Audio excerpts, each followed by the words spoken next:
Alrighty, so chapter 3, part 1. Sorry, I know in the videos I get the part 1s, part 2s, chapters like confused. But we're doing chapter 3, part 1.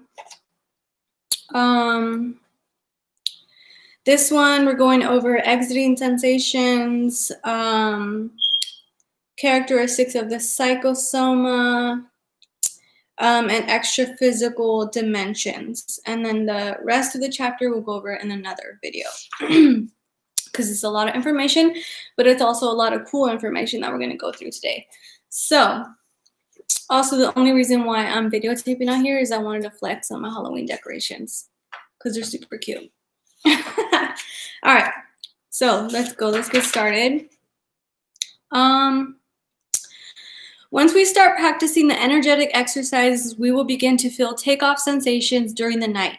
We will be more predisposed towards having OBEs and will gradually start having projections. In trying to study the extra physical environment, it is important for us to understand what level of awareness is and how we perceive, move around and feel while we're projective. So we're going to talk about that later on, perceiving. And he's basically saying there's a lot of different, why do I start to stutter as soon as it's going on? There's a lot of different sensations that if you're not used to them, you're automatically might get freaked out or scared, and then you are not gonna get the sense that you have sensations before you leave for OBE astral. If you're not used to these sensations, you're going to be scared or worried or this feels different and you're not going to take off. You might go back in your body. So that's this point is we're going over these sensations and for you to know that they're okay, they're normal, and for us to get used to them. All right. Working with energy will make our inner soma looser, thus facilitating the disconnection of the psychosoma from the physical body. This process can be initiated by simply relaxing the physical body. Likewise, the process of falling asleep slowly after having worked with energies will also lead you to feel the sensations of separation from the physical body. Something that can be extremely useful is to apply an OBE technique after performing the energy exercises. So that is true. So basically, as we said in other videos, to help you OBE, you do not want to go to bed tired, like super dog tired. So as soon as you lay down, you pass out. That's not what you want to do. I know that's not what we're used to. Even me, sometimes I'm like, I just want to go to bed and go straight to bed. But if you want to be having an OBE, you need to not be so dog tired. You need to be relaxed. Work on work on your energy. Work on the absorption, work on exteriorization, work on your velo technique, work on raising your vibrational state. And then slowly, eventually, like I said, you'll go into theta. Or after that, after you worked on your energies for a little bit, then do one of the OBE techniques. And then do that until you naturally fall asleep. It's fine. Or until you go into your astral and have an OBE. So that's basically what he's saying. And we're going to go into later some of the OBE techniques, but do that, work on your energies, and you might possibly go into OBE straight up then. All right, so we're going over exit sensations. Most of the sensations, not all of them, of leaving the body are caused by energetic repercussions from the division or stretching of the inner soma, okay? And he says the unfamiliar with sensations prevents many people from leaving the body. Thus, becoming more comfortable with these exit sensations is an important part of being able to produce lucid projections, like I said. It's extremely common for people to feel the vibrational state before leaving. And I have one time felt you do the vibrational state, but sometimes you can feel it like you actually feel your body or your inner soma like vibrating from your vibrational state being so high. It's pretty cool. All right, so we're going into sensations now. We've all felt this one, falling sensation with or without a jerk awake. Everybody's felt that. And you're like sleeping, you're falling asleep, and then you feel like you're falling. Or I guess some people don't, like they don't jerk. I always jerk. Even to this day, I know that that's just your inner soma your psychosoma leaving your body, your astral body leaving your body by going out. But still to this day, I still jerk. I don't know why. It's just like a reaction that I've practiced and I still can't get over. But that's okay. There's other ways to leave the body. You don't just have to fall out. Sorry.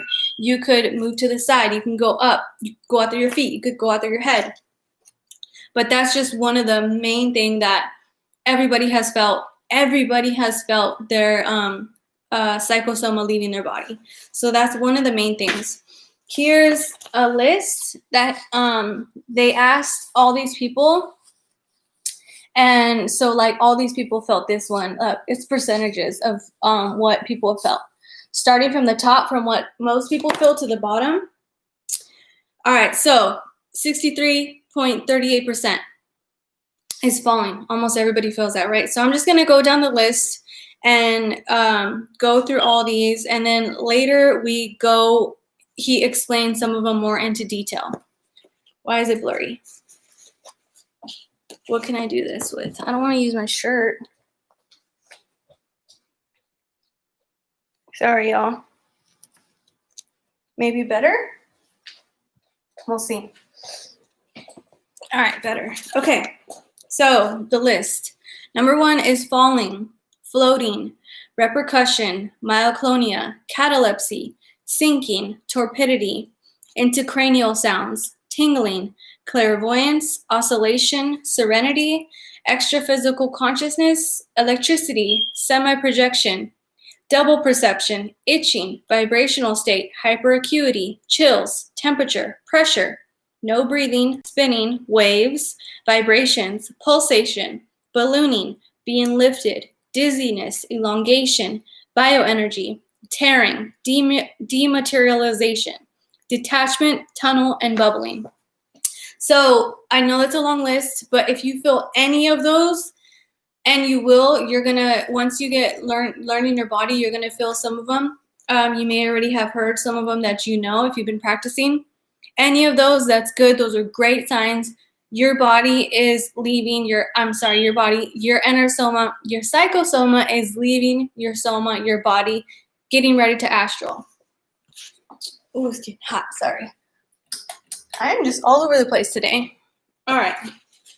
So now we're gonna go into more depth about some of these. So numbness or torpidity naturally happens when the person is no longer able to feel the physical body. In certain instances, the soma, the body, may feel extremely heavy, as if it were made out of lead, so much so that the person feels that to even lift an arm or leg would be impossible. I felt this before. Floating and oscillations. Projectors, once slightly disconnected, may feel a sense of floating, swaying sensation, similar to when a person has spent a day on a boat or in a pool, and then lying, or on a hammock and then lies down to sleep. The person may feel fast spinning sensations. Myoclonia, their twitches are small involuntary movements in the area of the physical body, mainly at the extremities. Projective catalepsy. I don't know if I'm saying that right. Catalepsy. This is the one where I know a lot of people get, and then this is the one where they freak out because they think it has negative connotations to it. God, what's the word? Where you wake up and your body is stuck. You cannot move. I don't even know if you can move your eyes, but your whole body is stuck. And like I said, people think, attribute that to a negative connotation, which it isn't. It's just your anosoma has not completely come back into your soma yet. He says the sensation of not being able to move can easily and erroneously be interpreted as negative. Let me see. Usually once we become aware inside the body, oftentimes when waking up in the morning, we realize that we are not able to move our body. It's mobile and rigid, causing panic in many instances. The sensation, if not understood and interpreted correctly, can cause fear or phobias in individuals, which I know plenty of people have fears and phobias over this. Like the interview with Jordan, where he said his hairdresser gets that feeling all the time. and she thinks it's like a demon or something holding her down, or something bad, but it's not. It's just your body. And he explains what it is right now. We're going to go into that, okay? So let me see. The condition is caused by the following mechanism. We disconnect in this specific instance a little more than usual, to the point that the silver cord forms, and so we lose the connection to the muscles. Now, upon returning, even though the psychosoma is very close to or even in alignment with the physical body, the energy connections to the motor functions or the physical body have not yet formed. So the psychosoma is more disconnected than connected. As a result, the person is not able to move their muscles.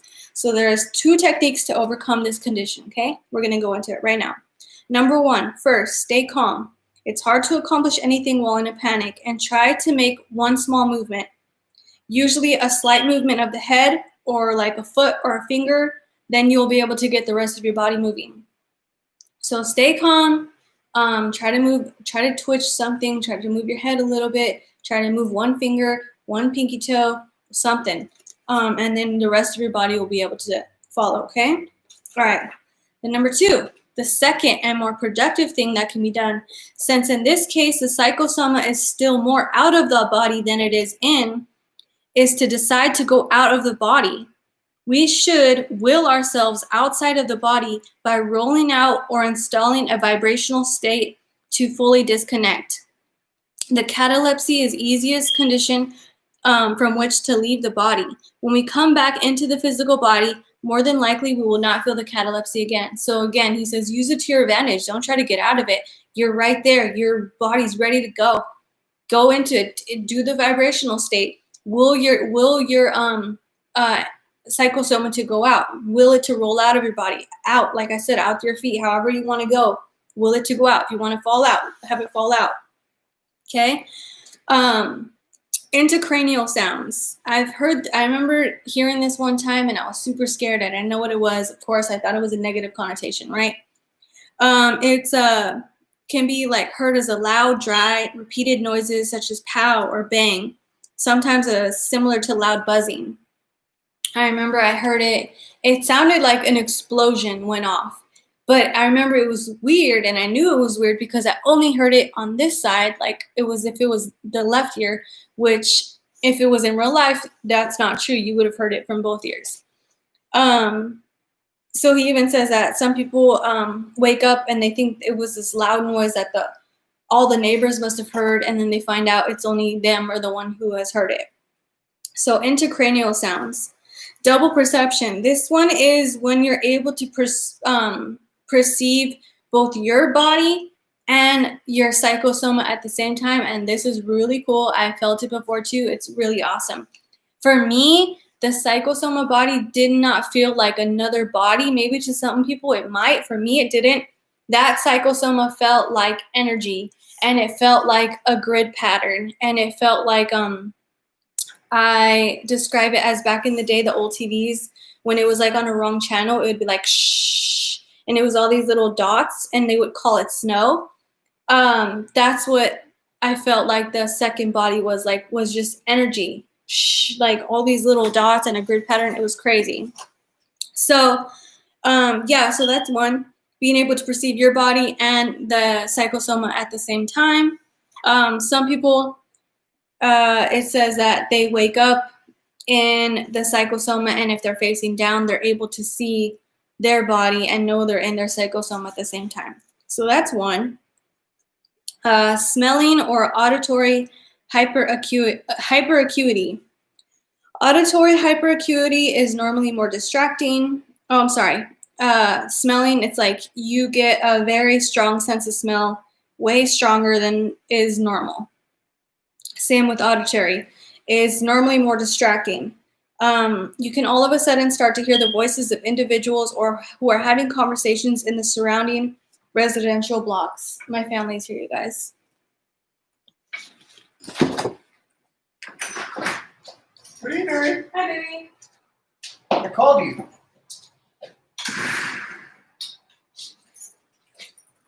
Oh, Are you ready for dinner? no, Okay, well, I'm doing my video. I'm gonna shut. I need to rest and shower real quick. Okay.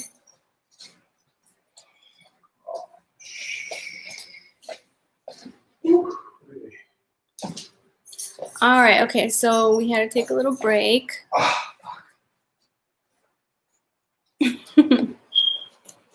You want to come say hi, babe? No. Come. To who? To my video. No, fine. You want me to take it out the living room? So you No, can watch TV? I'm gonna take a shower. Okay. All right. So where were we? Oh yeah. The auditory hyperacuity and where you can hear voices from farther than normal. And this is pretty cool too. This one I thought I was hearing people that I knew, but I guess I was just hearing people from down the street. And I know for sure it was nobody in my house was talking. Everybody was asleep. And for this, at least for me, I wasn't able to hear exactly what they were saying. I was able to hear like their cadence. And for some reason, you know how sometimes people at the end of each sentence, like it kind of goes up, like at the end of each sentence, that last word. So I was able to catch the last word of kind of each sentence. So it was weird. I was able to hear the cadence of their voice. I couldn't hear exactly what they were saying, but I was able to catch the like last word of each of their sentence. And maybe some people can hear like exactly what they're saying. I couldn't, but still, it's still pretty dang cool to be able to hear somebody. And I swear, I think sometimes I was hearing people that were probably not even close by, that I was just somehow tuned into their energy and I was hearing them, what they were saying, but not everything. Cranial pressure. This one too. He explains it like a bubble around the person has been pinched with a needle and the psychosoma escapes as the pressure flows outward. I don't know how to explain that good for me. The cranial pressure that I felt, I've explained it as like if you've ever gotten a head massage, that like pressure, like, oh, do it right there. Like, oh, that feels good, right? And then you get like these endorphins kind of crawl where you're getting that massage. Like the endorphins like go and crawl through your head. That's at least what I felt before. And it's like an energy and endorphins like going. So I felt that. Balloonment is pretty much what it says. We may feel very big in a situation as if we have expanded to the size of a room, house, or even further. A tunnel effect. Another roommate's here. Hey, collector. Can you open the door? Yeah.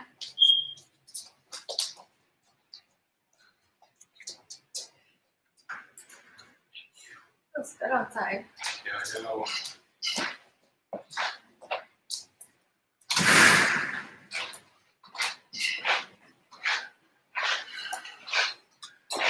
I was gonna say, a day of beauty.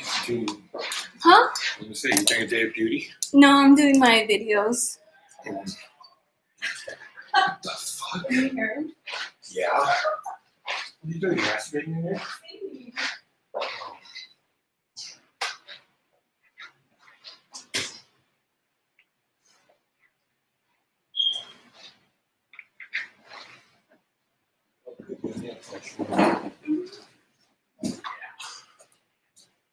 Use that later on tonight.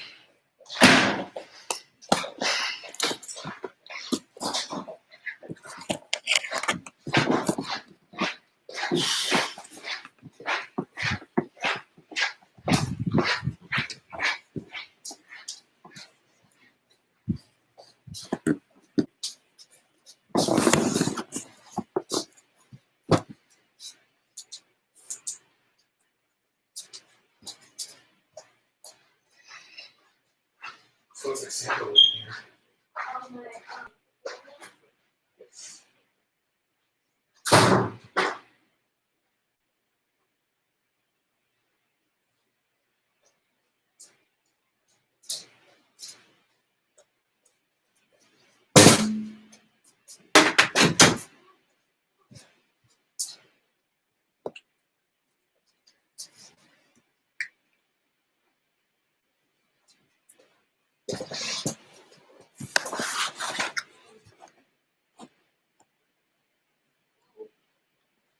All right, too many distractions. So I had to move it to the room.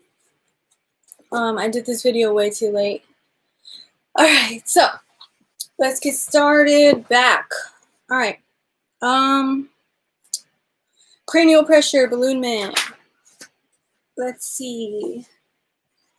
Hot in here. I need my fan. Close this window so my neighbors don't see me recording. Too much, y'all. Too much. All right. A tunnel effect like this one. The tunnel effect. He's saying that people feel or see or go through these things when they have a near-death experience. NDE, very similar to that. Or perceive a tunnel linking one dimension to another. Slow motion. The projector feels sluggish and heavy. As a result of this heaviness, the psychosoma moves very slowly. The slow motion occurs because of the density of the energy. This is important. Because of the density of the energy enveloping the body, there is an area surrounding the body with a radius about 13 feet, 4 meters from the head, where there are more of our dense energies. This area is called the extra-physical sphere of energy. And he has a little picture. So the girl's sleeping. There she is astraling. Usually the astral is much closer to your body, okay? But what you want, so that's the energy surrounding you. For me, it's about my whole bedroom. And that's why he says because of this energy, it makes you slow. And it makes it easier to go back into your body. That's why as soon as you can, as soon as you realize you're astraling, to leave this energy field. How far is it? 4 meters, a radius of about 13 feet. Get out of that zone. Get out of your room. Try to get out of your house if you can. So that way it makes it less easier to go back into your body. Okay?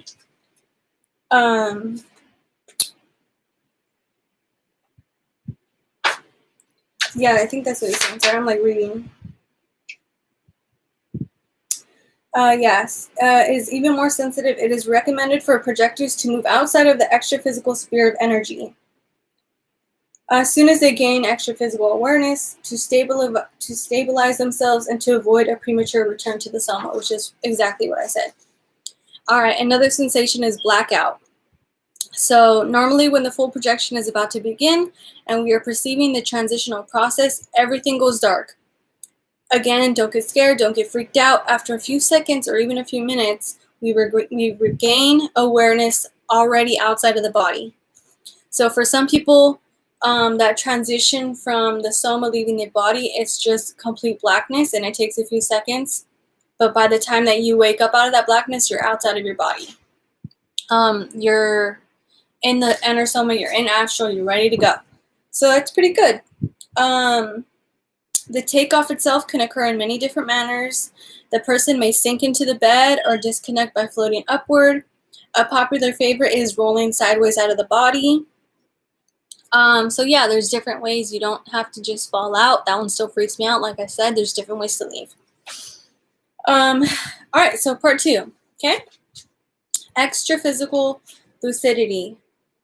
Being able to have extra-physical lucidity entails breaking an old habit of many lives and creating a new one. Because it says, since this is normally the only reality perceived, let me just start. Every extra-physical experience is affected by our lucidity or level of awareness. We are very conditioned by the intraphysical dimension, by this dimension, since this is normally the only reality perceived. Therefore, it is not surprising that when the soma goes to sleep, the consciousness goes offline. So we have to break this old habit of many lives and create a new one. Okay, so being conscious, lucid, or aware implies a plethora of mental facilities. The following is a list of describing some of the more relevant aspects of lucidity.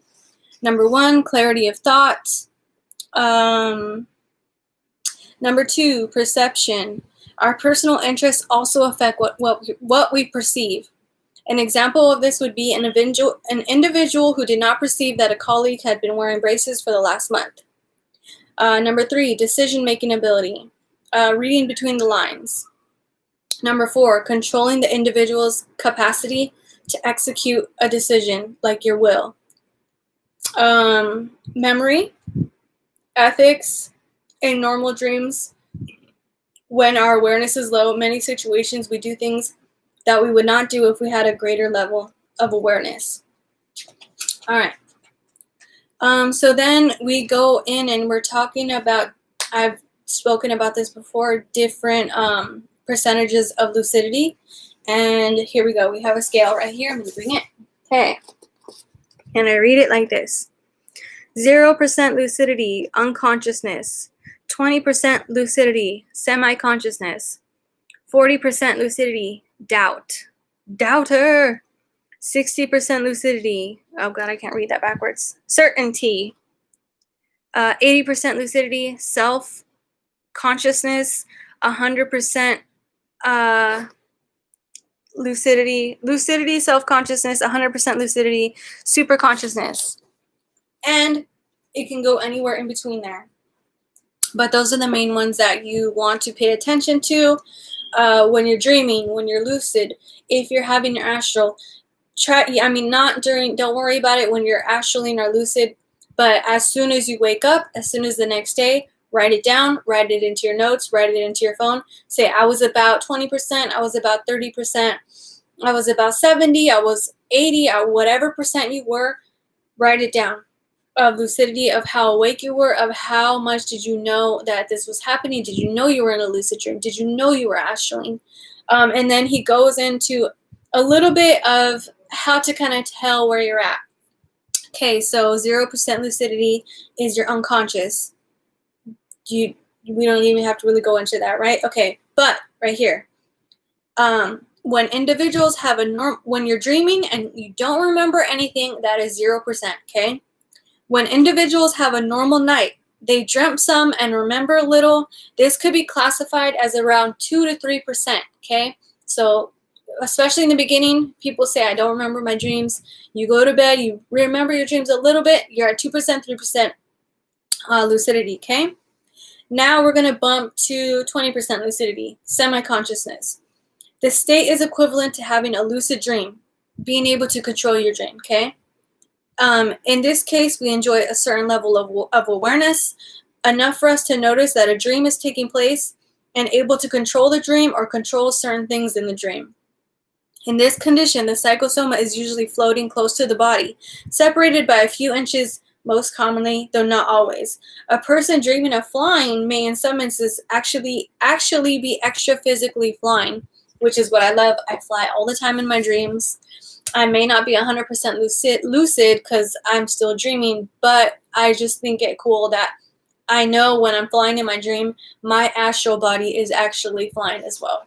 All right. And so you feel it. You feel that sensation.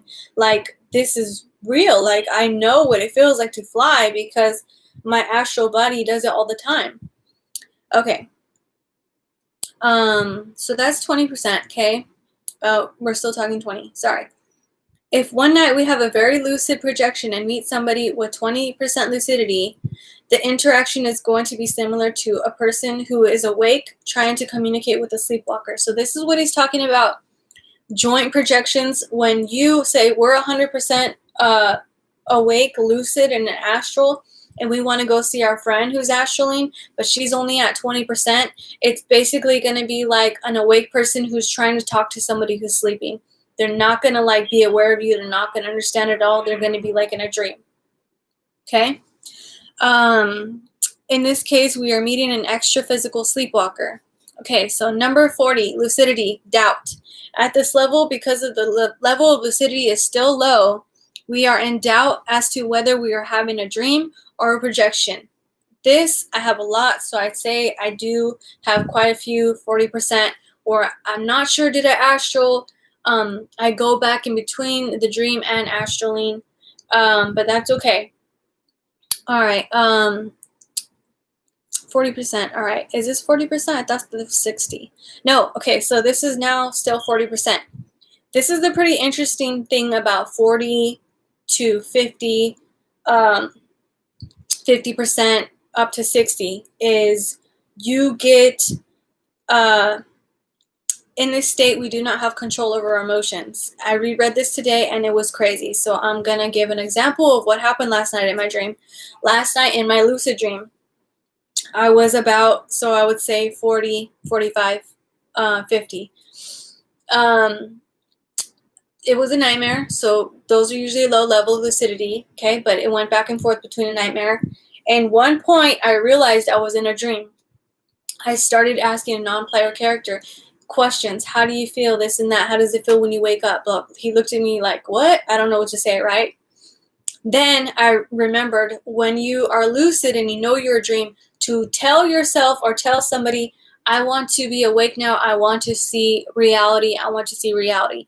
But instead of saying it like I am now, kind of calm and collected, my emotions were very out of whack, and I was yelling at this non-player character, I want to see reality. I want to see reality. I want to see reality.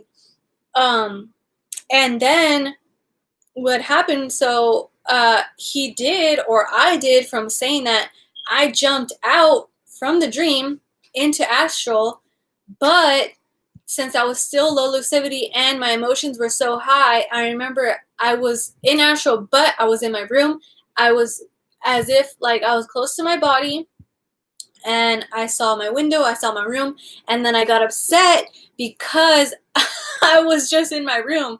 I don't know what I wanted. So then I was so upset that I went back into the dream on accident because my emotions were so high. I was kind of angry that I started yelling at him, and I was like, I don't want to see my room. I want to see reality. I don't want to see my room. I want to see reality. And I kept saying that. I was so upset. But I didn't realize, because my, like, at that 40-ish%, your emotions are so like intense that I didn't realize, like, hey, dude, he just lets you go to astral, leave your room, and then you can go astral now. Like, I just didn't get it. I was so fixated on, no, I don't want to see my room. I want to astral. I want to astral. I want to see reality. So I saw that it is true. At 40%, your emotions for sure are like heightened aware for some reason. I don't know why, but they were. And it was crazy. So, yeah, so that's 40%. If you are noticing that and your emotions, you're getting really angry really quickly, you're getting emotionally really quickly, then you're around 40%, okay? But also he says later, comparing yourself with the average person and trying to understand what he says your 80% is, okay? But, so we're going to go into 80% right now. But these are good questions to ask, okay? How good is your memory compared to others? How good is your attention? Do you usually fail to notice things? Are you more distracted than others? How strong is your will? How emotional are you? Do you find yourself losing your emotional control frequently? So all these questions are going to make it, not everybody is the same. So ask these questions. This is going to kind of tailor it more to you and how to tailor your percentages to you. Okay? Let me see. So now we're going to 60%. 60% lucidity, where you're certain. At this level, we are sure that we are experiencing a lucid projection because of our own internal condition of lucidity. When you're at 60 and above, it's amazing. For your first times, I know I am lucid. I know I am astraling right now. It's great. All right. We have no doubt about our condition when in the state of ordinary wakefulness right now, just like we know we're awake right now. 80% lucidity, self-consciousness. This lucidity level is equal to the one we enjoy in the ordinary waking state. So the same about right now too. This state that we're awake is going to be the same that you are when you're astraling. If you remember, like, how everything you do today and yesterday is that strong in astraling, you remember that, you are at 80%, and congratulations. Seriously, congratulations, because it takes practice. 100% lucidity, super consciousness. One day I will achieve it, and one day you will too, I promise you. Haven't yet, but we will. We're going to get there, aren't we? Okay. This is the level of lucidity achieved in projections with the mental soma. So you're not even in your psychosoma anymore. Remember, we're in the little, just pure consciousness, little bubble. Little guy doesn't even need a body anymore. For what? Because I'm not a female. I'm not a male. I don't need hands. I don't need legs. I'm a pure consciousness. I go where I want, and I'm going to see everything. So that, this is the level of lucidity achieved in projections with the mental soma. In this condition, the mental capacities of the individual far surpasses those in the ordinary waking state. So right now in the waking state, the superconsciousness surpasses that. Like, we think we are awake right now in this state. Do the 100% lucidity, you are going to see super consciousness. I cannot wait for that day. I cannot wait, you guys. I can't wait for you to get it either. Okay. Everything from the capacity of perception to the mechanism of communication is increased. What happened? What? They should be in the where you found the nail polish remover. If not, I don't have any. Okay. Okay. Sorry, y'all. Again, interruptions today. Today's the day for interruptions. They're telling me something. Maybe I should be doing this right now. I don't know. I'm not listening. All right. So everything from the capacity of perception to the mechanism of communication is increased. So yeah, I can't wait. I can't even wait. So the scale can serve as a guide, like we said. And then you go back to asking yourself those personal questions to see where you lie at in your guide. But this is a really good guide. This has helped me a lot and learn. And like we say, as soon as you wake up the next day, write down your lucidity. If you can, journal and say what you remember, what you don't. Record it. That way you can learn the percentages more too, and where your body aligns to with the percentages.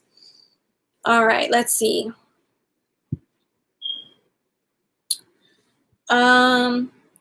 Let's see. Notice that at 60% lucidity, even though the person is aware, they are more prone to losing control over their emotions. At 80% lucidity, the person remains more mentally and emotionally stable, which is true. Like I said last night, I was at like 40, maybe even 50, because my emotions were so out of whack. Even though I was lucid and I was able to leave my dream and go to astral, because my emotions were so out of whack, I just threw myself straight back into the dream because I saw my room instead of leaving out the window, instead of leaving out the front door. Because your emotions are so out of whack, you're not 100% lucid. I'm going in circles. Let's go. All right. Ideally, we would like to remain balanced and in control extraphysically as well as intraphysically. However, those experiences when we lose our emotional balance and return to the body serve as a training process, so that's okay. Like last night, I was too emotional. I went back into the dream. That's okay. I learned a lot. I did. It was a great experience. I'm happy to have it. I'm happy to share with you. It's training. It's okay. All right. As mentioned previously, lucidity can fluctuate from projection to projection, and this has happened to me too, as well as during the same projection.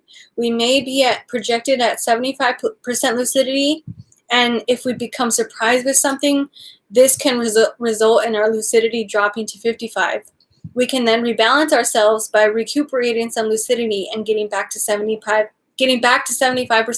all within seconds of the same projection. And this has happened to me before too, where I have left from a lucid dream into the astral plane for a little bit, and then gone back into the dream. Once left from astral, go into the dream. It's okay. They're very close. They're very similar. They intertwine. They're close. It's okay. It happens. And so astrally, you're more lucid, and then the dreams you're less. So you're going in and out. But that's okay. It's training, like he says. You're getting used to it, okay? There are many techniques individuals use to raise their lucidity out of the body, using affirmations such as "I want to be lucid." Like I said, I want to see reality. I should say I want to be lucid and say see reality. Okay, so talking like that, while others are based on focusing the attention or body or focusing the attention on body parts or on certain objects. It is important to try to establish a good level of lucidity once separated from the body. A useful technique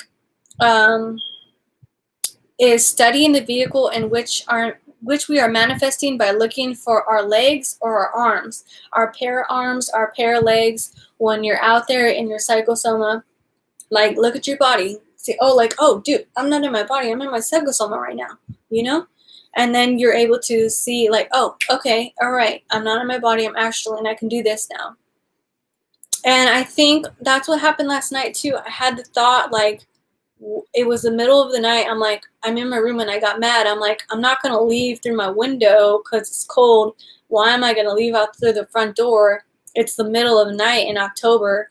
So I kind of thought I was still in my body. I didn't even realize I was in my astral. But if I had looked at my arms, I would have seen my astral arms, my astral legs, and have been able to know, like, hey, I'm astraling. I can leave out the window. I can leave out through the roof. I can go where I want. Let's go check out the dimensions. Okay, so that's one way to raise your lucidity if it's getting low.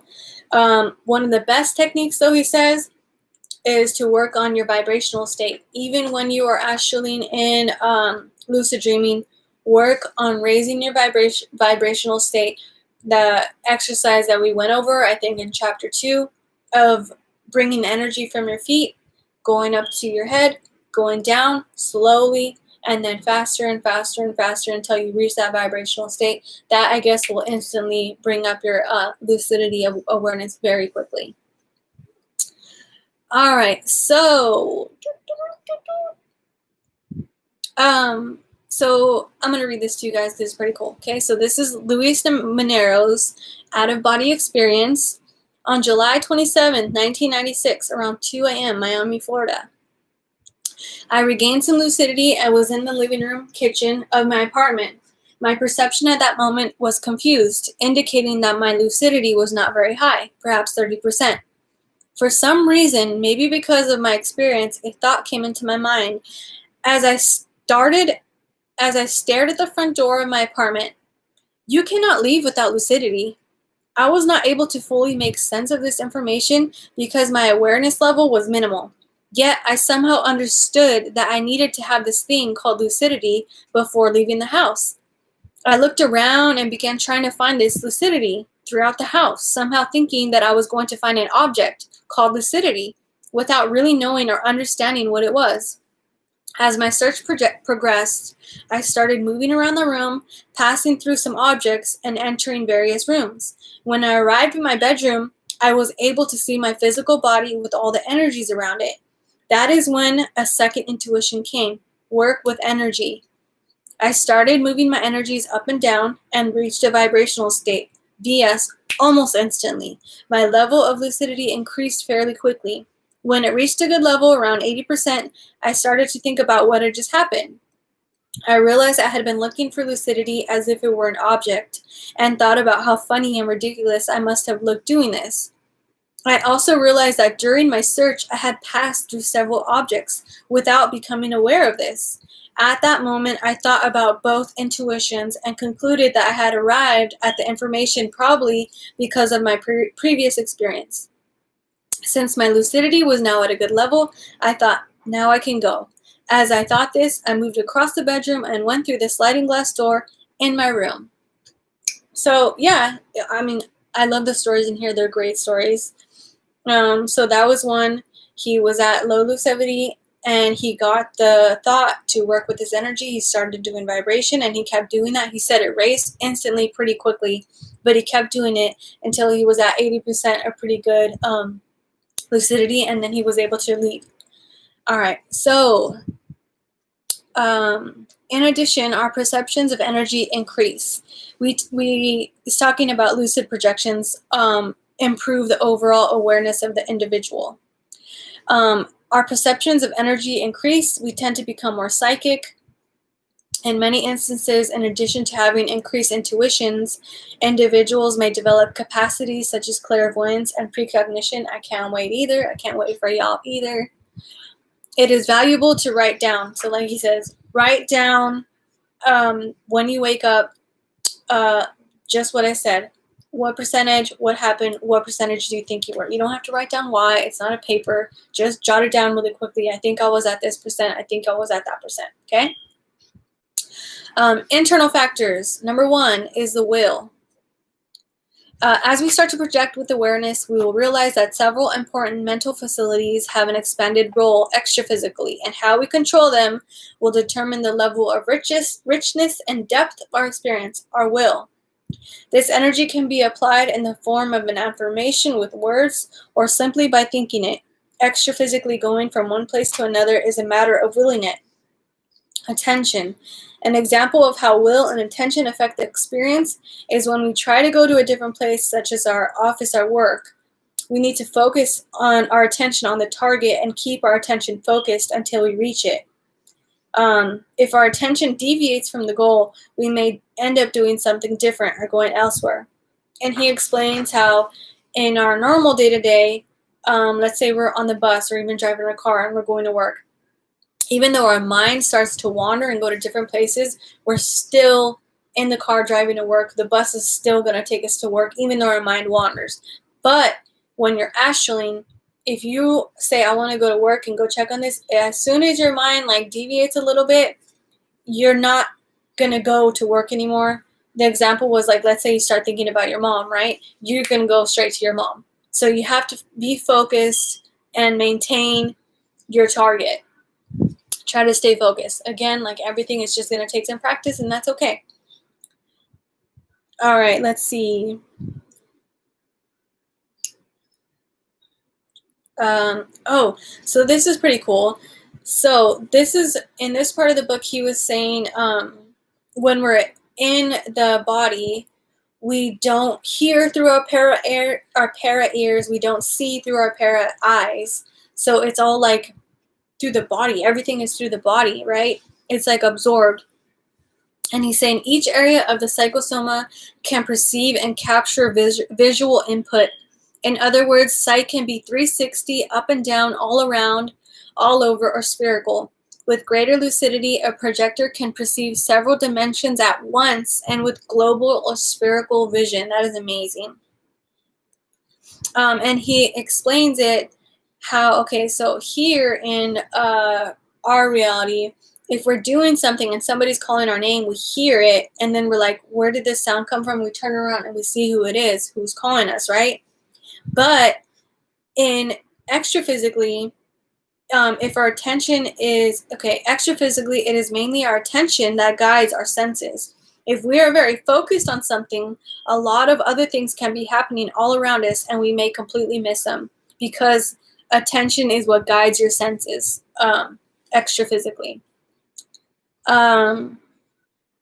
But so then now he talks about conditioning, and this is cool too, okay? So even though it is possible to see globally or spherically, most projectors do not enjoy this capacity because they are conditioned by the intraphysical fact that images are perceived only from the front. So even for me too, that's kind of mind-blowing that yes, I'm only used to being able to see things like this, but when I go into astraling, I can see things from 360, right? So that just takes a little bit of time and practice to know that, hey, I don't have to limit myself. You're not limited. You're not in a body, but that's just conditioning. We've been conditioned like that all our lives, and it's just going to take time. And another thing he says, so projectors find themselves repeating unnecessary actions, attitudes, and postures from the physical dimension, like trying to grab doorknobs or open doors, passing through doors or windows more often than walking through walls or ceilings, moving the legs as if to walk. There's no friction, and we advance by means other than by pushing ourselves from the floor with our paralegs and parafeet. Trying to grab things with our hands or smell through our nose. So all those things, the example, sometimes I've left through the front door astraling, but even one time I was able to leave through the ceiling. But sometimes because we're so used to that, we don't think oh, I could walk through this wall right now. I'm not in my body. I can leave through the wall. So a lot of people just, let me leave through the window, or let me leave through the front door, because we're used to that. That's normal for us, you know. But it's unnecessary, as he says. It's unnecessary when you're not in your body. You don't have to do these things. It's completely unnecessary. All right. So where are we at? We're at an hour now. So I think this is going to be, chapter 3 is going to be split up into like 3 chapters because it's a lot of information. I think we did a good job. Let's see. Yeah, we'll stop right here. Any questions, message me. Instagram, redheaded Alice in Wonderland. Redheaded _ Alice _ in _ Wonderland. I need to change the name. It's way too long. Anyways, any more questions about the OBE? We're going to be going into more. I'm going to be doing more videos. Another video I'm going to be doing on the Alchemist book. I did an intro for that. I'm going to be doing another video on the Tufti. So yeah, thank you guys. Love you guys. I'll try to have another video out within a week, hopefully. Okay? Love y'all. Bye.